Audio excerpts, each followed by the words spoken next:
everyone. So today I spent time mailing N95 masks to a physician colleague. I was able to source them. And I also spent time on the phone with another physician colleague who was able to source some antibody testing kits. Now, I have known nothing about, medical supply chain when, I'm not involved in that industry. I'm just an emergency doctor. I'm an emergency doctor who is very upset at the current situation where we have a lack of protective equipment and lack of supplies.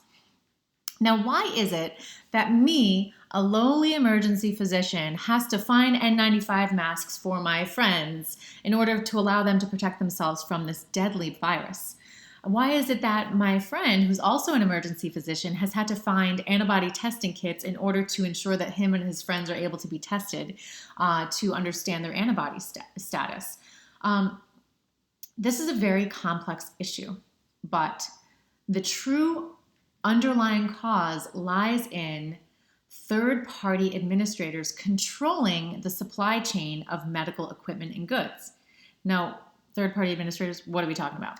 I'm talking about group purchasing organizations and pharmacy benefit managers that have exclusive contracts on both ends of the supply chain. So what I mean by that is the people who manufacture and create the ventilators, the masks, the testing kits, and then the people who purchase them or pay for them, including insurance companies and hospitals and health systems, they have exclusive contracts with these third-party administrators, making it almost impossible for them to contract directly in any other way.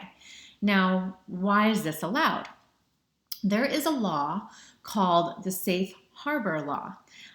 It was put into place in 1991, and it essentially protects these third-party administrators from the Stark anti-kickback law, meaning in order to control the supply of goods and services into the health system and to our patients and to us as practicing physicians, they charge enormous kickbacks, which are what they label as rebates to confuse everybody, but really they're kickbacks.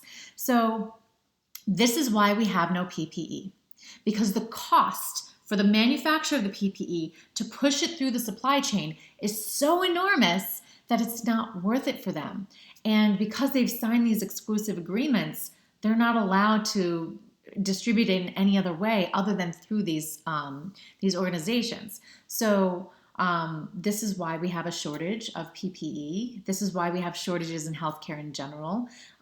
So let's repeal the Safe Harbor Law and get rid of these crazy, rules that disempower the patients and physicians from protecting themselves. Thanks.